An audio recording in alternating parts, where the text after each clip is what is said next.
Hello, everyone. I'm Cynthia Myers-Morrison, and I am a board member for Food Addiction Institute, and welcome you to hear David Wolfe, one of our other board members, speak about a few things regarding his story, Food Addiction Institute and his participation there, and his hopes for food addiction recovery in the future. So let me turn it over to David Avram Wolfe. Thank you, Cindy. Yours. Yeah. So just a little bit about me, I think, it kind of paints a little bit of a picture. I think that's important.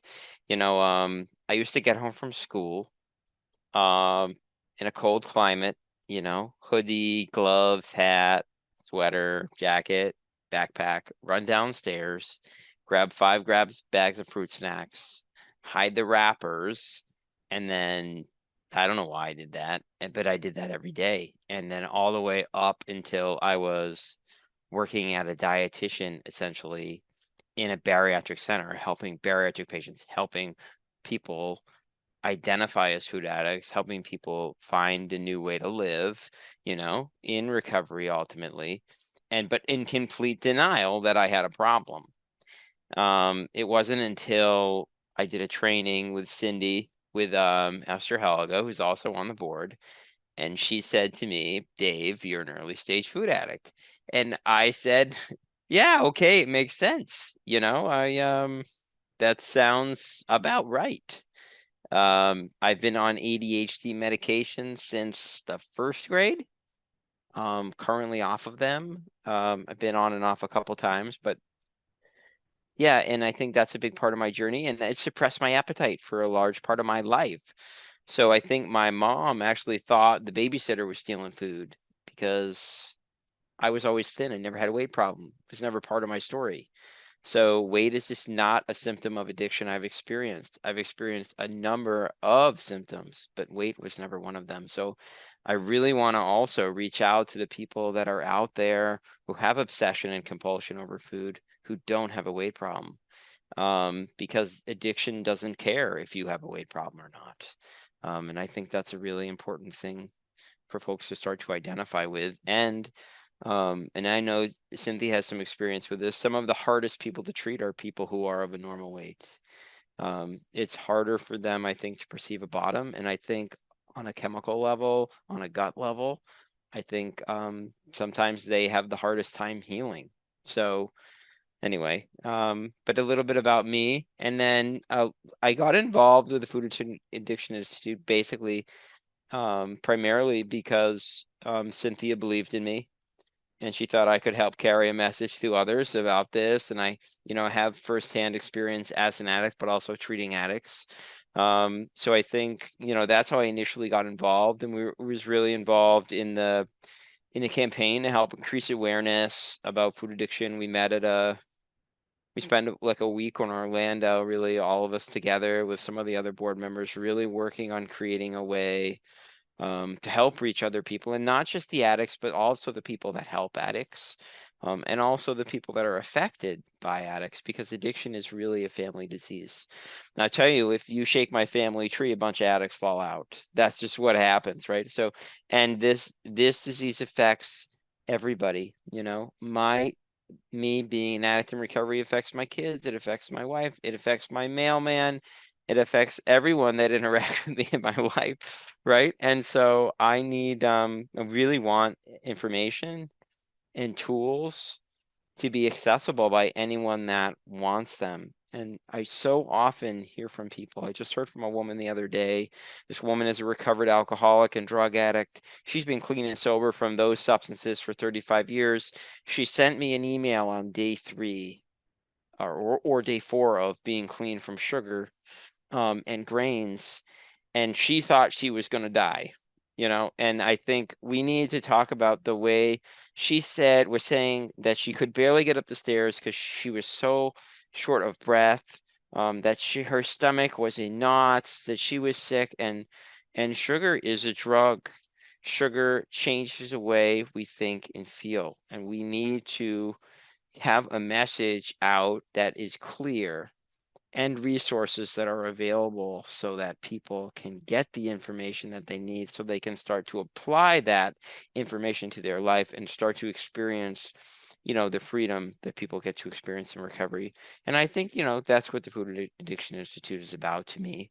It's about providing tools. And I think that there are a number of different ways that we can provide support and resources and methods so that people can start to apply them to our lives. There are the altruistic movements, 12-step or otherwise, that have helped thousands of people. There are other movements too. And I think that we can't say that one is better than the other. I think that different people get different kind of results by doing different things. And so I'm really all about treating this illness holistically. I think that nothing can be off the table. I know that when I was active in my illness, I would do anything to get a fix. So I really want to provide people with anything and everything that will help them find a new way of life, get the freedom that they need. And again, I was speaking to another woman just yesterday, who I met through a summit that I spoke on, and she was in fulminant denial about sort of the seriousness of her situation. And I think that's one of the big things that is really unique about food addiction. I mean, I think there's denial in alcohol and drug addiction and all that. But I think with food addiction, it's just different. It's it's a cultural norm to be addicted to food. I laugh because it's so true. And I have little kids, and I see what happens when little kids do certain things. I remember watching my first, not my child, but another some person's child at a cake smash on their first birthday. And it was just carnage. And it's just like, it's apparent. Anyway, so I think it's so important that we get a message out, a clear message, a message that, no, it's possible. You can do this. You can have a beautiful life. Um, by saying no to a few things, I get to say yes to everything else. And that's like happiness, fulfillment, joy, peace, abundance, serenity, patience. Because, like, if I don't say no to certain foods, I don't get any of that. None. I don't get to experience any of that. And so yeah, I think the Food Addiction Institute is putting forward hope, and hope is priceless.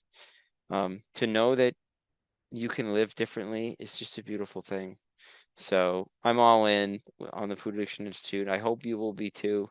And support this beautiful cause, because people are suffering. There are people suffering that have no idea that they're suffering. And they deserve a peaceful, happy life, just like all of us do.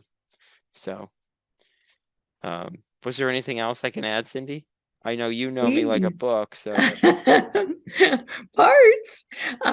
Would you talk just a bit about what you hope for food addiction recovery in the future, for the children in the future? What do you hope for?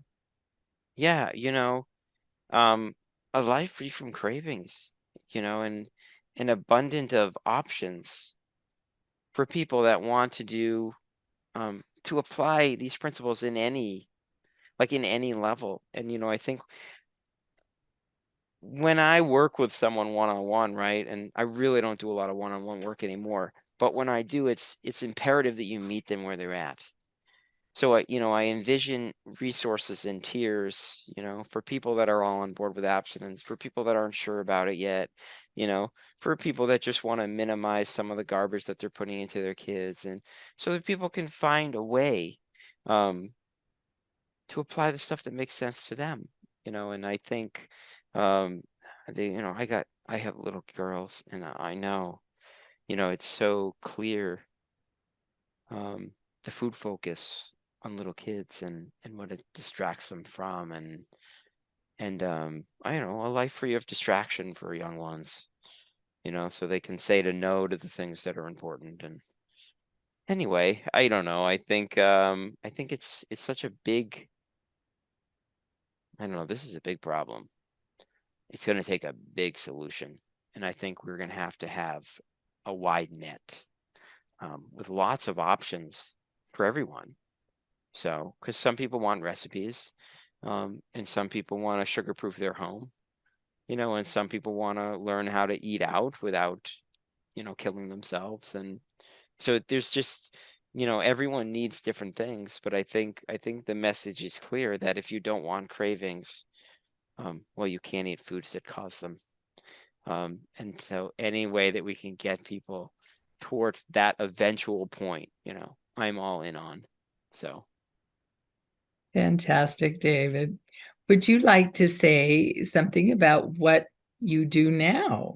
You have a business. So it was a complete accident. We got connected with it was five of us, which became three of us. And we were trying to uniform prices for the sugar assessment tool, which is Bitten Johnson and Boyer Dahl's assessment tool for addiction for food. And then someone had some crazy idea that we should buy a handle, and we did. We bought SugarX Global USA, and then a week later we bought SugarX Global. And then basically, and it was funny because I was having an interview with someone today, and they asked like, why did I do that? And they said, I wanted people, because I saw my mom struggle for years. I mean, I think she got clean in her early 50s, because I know she just celebrated 18 years last week, which was amazing. Just to think about the amount of times that she struggled and that she hasn't had to use drugs in over 18 years is amazing. But what I wanted people to have the opportunity to get clean before they were 65. That's what I really said. Because I mean, most of the people that are getting clean that I'm seeing getting clean are older.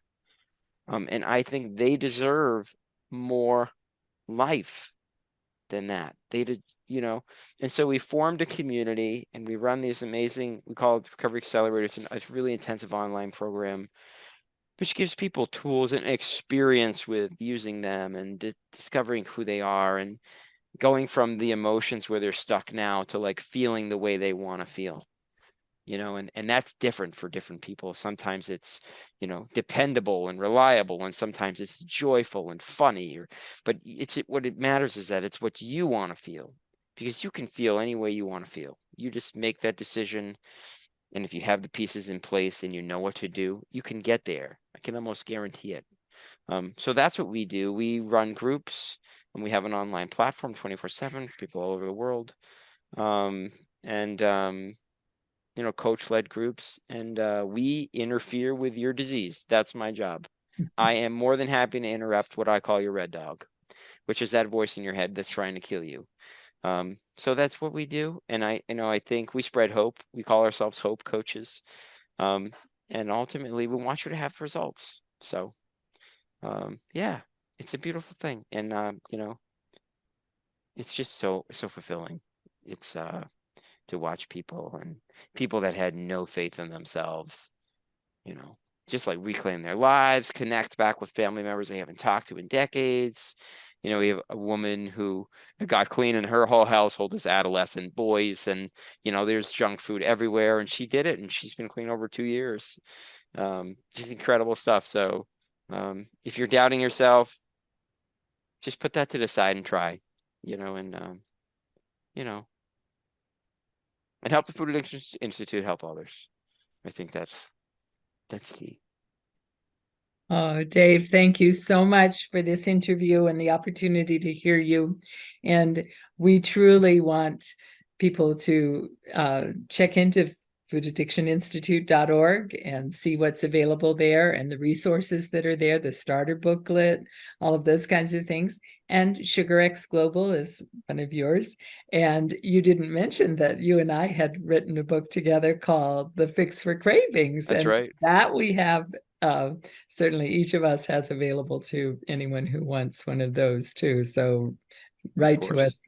And for Food Addiction Institute, please go to our website, and there are opportunities to donate. There are opportunities to become a member with different categories of membership soon that will allow you access to syntheses of articles and research that you may be interested in if you're a professional or if you're an information junkie.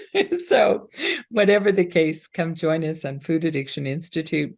And we are always welcoming people to the social media committee and to the fundraising committee and so many committees. And we would welcome your help and support. So David, thank you for being part of, and many blessings, and enjoy those young people. I suspect that those adolescents with the junk food are seeing an adult in their family group who is modeling different behavior and seed planting for future That's right. Yeah. generations, we hope. I always So, tell people that I'm in the seed planting business, not the plant growing business, because you don't know. And I've seen food addicts come through me and I'm like, they're never going to make it. And you know what? They make it. And I've seen people, and then the opposite's true too. I've seen people that look like, they got all their ticks in their boxes and everything's together, and they just they seem to struggle and struggle and struggle. So, you just don't know. But one key element is definitely trying, and not giving up. And not so giving if up, I can staying give the you a piece course. of hope Yes. and trust the process, and I think you'll be just fine. Thank you, Dave. Many good wishes. Thank you for this interview and the opportunity to hear you speak about this. My Thanks. pleasure.